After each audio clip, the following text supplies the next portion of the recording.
की चलता जनार्दन जो है, तो इसी वजह से आई है यहाँ पे। पीछे साइड में बैठ जाओ, बगल साइड साइड। और मैं चाहता हूँ दहशत का माहौल है, डर का माहौल है, किसी भी प्रकार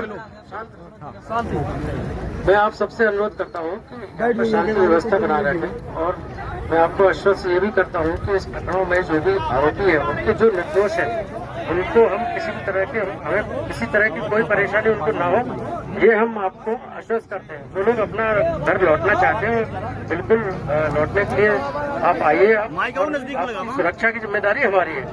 आप किसी तरह की किसी से कोई घबराने की जरूरत नहीं है। और हम पुलिस आप सबकी सुरक्षा के लिए, जो लोग निर्दोष जो दोषी थे, हम उनके ऊपर कार्रवाई करते हैं और उनको हम कार्रवाई करेंगे अगर जो भी लोग दोषी हैं। लेकिन निर्दोष लोगों के खिलाफ हम कोई कार्रवाई नहीं करेंगे, हम ऐसा आपको आश्वस्त करते हैं। और बाकी जो भी आपकी मांगे हैं, हम उनको पूरी अच्छी तरीके से विचार करेंगे। और जो भी उसमें जो निर्दोषी का एक हाथ तोड़ डाले हैं, जो निर्दोषी का एक हाथ तोड़ डाला गया है।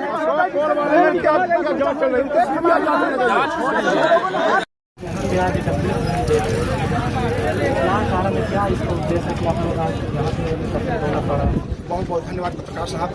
मैं एडवोकेट रज्जन कुल डेमोक्रेटिक के राष्ट्रीय अध्यक्ष प्रयागराज से हूँ। सर, यह मामला यह है गांव गड़रा है। 3-4 महीने पहले एक अशोक गोल नाम का लड़का रहता था और यहाँ पे किसी के जमींदार के यहाँ अधिक खेती करता था। जब खेती ले रहता था तो अचानक पता नहीं कहा कैसे पैसा कहीं से पाया, कमाता था। थोड़ी जमीन दिखा लिया, लेकिन जो बाहरी विपक्ष लोग हैं, गांव के लोगों को अच्छी न लगी उसकी मतलब नीयत आगे बढ़ने की। उसको मतलब हे दृष्टि से देखा गया, उसके साथ मर्डर कर दिया जाता है। वो जो समाज महीनों 3-4 महीने तक यहाँ तक न्याय गुहार लगाता रहा, एसपी के यहाँ, डीएम के यहाँ और थाने में, कलेक्टर यहाँ की, लेकिन कोई सुनवाई नहीं हुई। जब वही लोग अचानक दूसरे लोग जिन्होंने मारा, वो लोग फिर उनके घर में गए, उनके बहन बेटियों के साथ बलात्कार करने की कोशिश की, तो पूरा गांव इकट्ठा होकर पता नहीं किसने मारा, या तो हो सकता है उन्हीं परिवार लोगों ने मारा होगा आदिवासियों को फंसाने के लिए। लेकिन मऊगंज के अधिकारी कह रहे हैं कि आदिवासियों ने मारा है। हम देखिए, हमारा दावा है, हम लोग दावा है कि आदिवासियों ने नहीं मारा है। प्रशासन की मिली भगत की वजह से, आज और राजनीतिक संरक्षण की वजह से आदिवासियों पर जबरदस्ती मुकदमा दायर हुआ है। हम लोग चाहते हैं जिस तरह से यहाँ के मऊगंज के अधिकारी हैं, गाँव गड़रा के सभी आदिवासियों को उठा ले गए हैं। हम लोगों की ये टीम की मांग है, जनता की मांग है, उनको रिहा किया जाए। और जो लोग दोषी हैं, जो अशोक कोल के मर्डर किए हैं, करवाए हैं, उनके ऊपर मुकदमा दायर किया जाए। जो प्रशासन के विभाग हैं, उन पे अगर वो लोग भी इस तरह से मिली भगत होने के कारण ये आदिवासी मांग करता है, उनके पर भी मुकदमा दायर हो, SC/ST का मुकदमा हो और एक पक्षी जांच होनी चाहिए सर। और ये आदिवासी की मांग है कि CBI जांच हो। मान लीजिए अगर प्रशासन यहाँ पर आदिवासी जो आदिवासी आप बता रहे हैं, माननीय सर, मैं आपसे महोदय जी कहना चाहूँगा, अगर जो निर्दोष आदिवासी हैं, आज एक ज्ञापन पूरे प्रदेश के लोग खड़े होकर दे रहे हैं। अगर ये नहीं होगा तो जेल भरो आंदोलन होगा। और जब तक आदिवासियों को रिहा नहीं करेगा, ये आदिवासी समाज मर मिटने के लिए तैयार है, पीछे नहीं हटेगा। माध्यम से कहना चाहता हूँ, मोहन सरकार से मैं अपील करना चाहता हूँ कि मऊगंज के आदिवासी, गड़रा के आदिवासियों को रिहा करो, वरना आपको भुक्तभोगी होना पड़ेगा।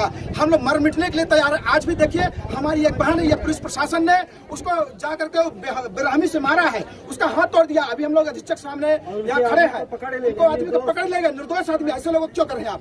जब तक अशोक कोल का मर्डर हुआ था, तब ये प्रशासन, मऊगंज का प्रशासन कहाँ था? टाइम पे नहीं लगाई। जब आदिवासी और अदर समाज के लोगों ने 2 मर्डर हो गया, तो ये सरकार कैंप लगा रही है। ऐसा क्यों? आदिवासियों पे जुल्म ढा रही है। आदिवासियों को दक्षिणी के बाद मारा गया है। जो समाज सदियों से देश के लिए कुर्बानी किया, उसी को आप किस तरह से कुचल रहे हैं? ये कैसी रणनीति है? मैं मोहन सरकार से अपील करूंगा, अगर ये बात नहीं रखेंगे तो पूरा ये अधिवक्ता संघ मध्य प्रदेश अनिश्चितकालीन धरना प्रदर्शन करेगा। और हम लोग, आप अगर निर्दोषियों को नहीं छोड़ते हैं, तो हम लोग सच्चाई जान करके हम 32 आदिवासियों को हाई कोर्ट से, जबलपुर से रिहा करा कर बाहर निकालेंगे। और इस तरह से पूरे देश में भयंकर आंदोलन होगा, क्योंकि ये पूरे प्रदेश के आदिवासी यहाँ इकट्ठा हुए हैं। हमारी आवाज मीडिया के माध्यम से जा रही है। तो माननीय अधीक्षक जी से, महोदय से निवेदन करूंगा, जो प्रशासन आपके लठैत पुलिस प्रशासन ने वो महिला बहन बेटी को मारा, हाथ तोड़ा है, वो बता रही है, उसके ऊपर मुकदमा होना चाहिए कि नहीं होना चाहिए? आज वो पुलिस बना है, दरोगा बना है, तो वो भी कभी गरीब घर का लड़का रहा होगा। और मारा कौन है? जो जमींदार का लड़का पढ़ लिख करके यहाँ नौकरी कर रहा है, एसपी डीएसपी कलेक्टर बन गया, तो आदिवासियों को बलात्कार कर रहा, मारपीट रहा है। अभी आपने देखा होगा कि अक्सर SC/ST ओबीसी के साथ अगर कोई जनरल कैटेगरी का जुर्म जब करता है, उसमें ये बताया जाता है कि आरोपियों द्वारा इस व्यक्ति को बंद यहाँ पे जब समाज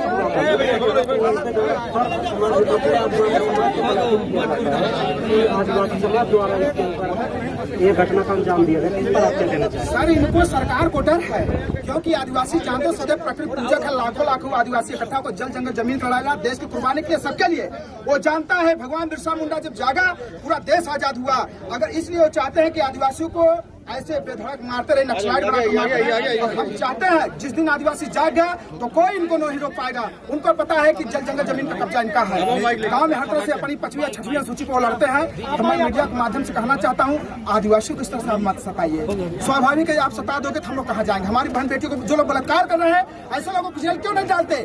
आज जब अशोक कोल का मर्डर हुआ कि स्थानीय विधायक यहाँ की सरकार कतई और विपक्ष के नेता बोलने के लिए तैयार नहीं है। क्यों नहीं बोलने के लिए तैयार है?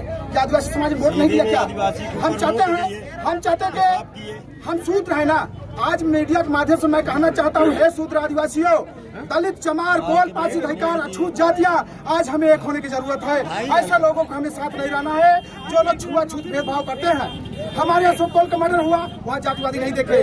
उनके बहन बेटी को बलात्कार हुआ, वहाँ जातिवादी नहीं देख रहे हैं। ये लोग फैला दीजिए। हम कहते हैं आज मीडिया के माध्यम से, हे सूत्र, हे निचली जात, कोल, आदिवासी, हेला, मुसा, अधिकार, सब जात आज एक सूत्र हो जाइए। आखिर हम अछूत हैं, फिर हमको साथ में क्यों जा रहे हैं? हम छूत है ना। इंसान छूने से अगर छूत हो जाता है तो उसको दूरी बनाइए। और जितने देश के आदिवासी हैं, मजदूर हैं, मुझसे कहूंगा ये कितने विश्वास कर दे, इनके हमें साथ नहीं रहना है, क्योंकि छल कपट सदैव से होता आया है। आज भी हमारे साथ आपने देखा होगा इस आंदोलन के लिए आप लोगों ने चलिए जी फिर भी आप देखते होंगे कि प्रशासन जो है तो सिर्फ आगे आ गया है। पूरे आंदोलन में सहभागी जिस हिसाब से अपनी भूमिका निभानी चाहिए उस हिसाब से नहीं निभा रहे थे। इस पर सर ये प्रशासन सोच रही है कहीं न कहीं आदिवासी, पूरे देश का आदिवासी जागरूक हो जाए, कि आदिवासी हो जाए और ये जो सामान्य वर्ग अलग हो जाए। हम स्वाभाविक इस आंदोलन से वो चाहते। वहाँ देखिए एसडीएम साहब आए और जो थानेदार बोले हमको ज्ञापन दे दीजिए। भैया आपको ज्ञापन क्यों दिए? 4 किलोमीटर हम लोग बताना चाहते हैं कि आदिवासी क्या चीज है। जब यहाँ पे आज मानिए अधीक्षक जी 1 घंटे से निकल ही नहीं रहे हैं। आखिर निकले भी तो थोड़ा सा फोटो खिंचाकर चले गए, बोले हम इसकी सिर्फ जांच कर रहे हैं। अरे भैया कैसे जांच कर रहे हो? और जनता के बीच में बताना पड़ेगा कि अशोक के साथ में कौन मारा है, अशोक किसने मर्डर किया है, पहले उसका न्याय दिला जाए ना। किसने मारा है उसकी रिपोर्ट लिखी नहीं गई 3-3 महीना। ऐसा क्यों? क्या चाहते हैं अधीक्षक जी? आप उसको पहले रिपोर्ट लिखिए। जो परिवार, और उनसे मैं पूछना चाहता हूं कि जो परिवार उसको मारा है उसके ऊपर FIR हो, उस परिवार को उठाइए ना। उसको नहीं उठा रहे हैं आप लोग, ऐसा क्यों कर रहे हैं? सर तो ये देखकर क्या लगता है कि आदिवासी, SC, ST, OBC जो यहाँ का बहुजन समाज है कब तक जो इंसान करेगा? तो क्या लगता है? अब नहीं सहने वाला है, अब नहीं सहने वाला है भैया। अब ये बहुत सह गया। आपने देखा है आज मऊगंज के लोग बता देंगे हम क्या चीज है। अगर इस तरह से करेंगे ये आज पूरा आदिवासी समाज मानने के लिए तैयार है। पूरे प्रदेश अगर न्याय नहीं होगा 5 दिन 10 दिन के अंदर, देखिए जिले में हर जगह ज्ञापन दिया जाएगा। बड़े आंदोलन की तैयार, जैसा किसान आंदोलन दिल्ली जंतर मंतर में किया है उस तरह से पूरा देश का आदिवासी संभाग बंद करेंगे। हम रिवा संभाग बंद करेंगे। जो कुछ हमारे आदिवासी साथ गलत काम होता हो उसका सौतेला व्यवहार करेंगे। दोषी उनको पे सजा होनी चाहिए। अक्सर लोग बोलते हैं जात, कुछ बाबा लोग बोलते हैं कि जात पात की करो विदाई, हम सब हिंदू भाई भाई। इस पर आप क्या कहना चाहेंगे? जब एक हिंदू दूसरे भैया बहुत अच्छा आपने क्वेश्चन पूछा है, बहुत अच्छा। हम हिंदू का है भैया, हम मीडिया के माध्यम से कहते हैं आदिवासी हिंदू नहीं है, नहीं सही सिखाई नहीं आदिवासी प्राकृतिक। हमें हिंदू बनाकर काहे छुआछूत करते हो आप बताइए? कब कोल है, चमार है, हेला, मुसहर है, अधिकार है, उसका छुआ ना। हमें छुआछूत क्यों करते हैं? जब मेन मुद्दे पर आइए, जो मुद्दा है वो बात किया जाए। 2 दिन के अंदर अगर निर्दोष लोगों की रिहाई नहीं होगी, इससे कई गुना भीड़ इकट्ठा होगी। संभाग ही बंद करेंगे। अगर देना चाहते हो तो प्रशासन को अवगत कराए। अगर 2 दिन के अंदर अगर न्याय नहीं मिलता है निर्दोषों को, तो इससे कई गुना भीड़ आएगी। यहाँ ये भीड़ हटने वाली नहीं है। ये इनके ज्ञापन लेने से हम संतुष्ट नहीं है। ये भीड़ जो आई है ये संतुष्ट बिल्कुल नहीं है, बिल्कुल अभी पर ये क्योंकि ये अशोक कोल की हत्या हुई है, उसको एक्सीडेंट नहीं हुआ है। और पूरा प्रशासन अगर चाहता, यहाँ के राजनीतिक नेता लोग चाहते, ये अगर उनके साथ न्याय मिल गया होता तो आज ये भीड़ की जरूरत नहीं पड़ती। वहाँ पे जो आदिवासी समाज आज जो सर है उन्हीं के बैठक में ये यहाँ का आदिवासी, हाँ हम मानते हैं, ये मानते हैं इस बात को कि ये जो है ये समाज जो है अभी तक भटकाव में था। जिसको हमने सत्ता में बैठाया जिसको हमने सांसद और विधायक बनाया वही हमारे समाज का शोषण करते हैं, और ये आने वाले समय में हम इनको जवाब देंगे। मैं आपसे कहना चाहता हूँ, जो समाज आदिवासी समाज के मंत्री मिनिस्टर विधायक बने हैं वो लोग हाथ में चूड़ी पहन ले, क्योंकि अशोक कोल के लिए आज तक कोई नहीं बोला है, बताइए आप मीडिया वाले कोई नहीं बोला। अभी तो यहाँ पैदल देखे ना, यहाँ टरको टरक बस से लोग आएंगे, और ये सरकार को सोचना पड़ेगा आदिवासी कहाँ से जागे, उनको पता नहीं था, इसलिए हम लोगों को रोक रहे हैं ना। हमारे साथ बहुत बहुत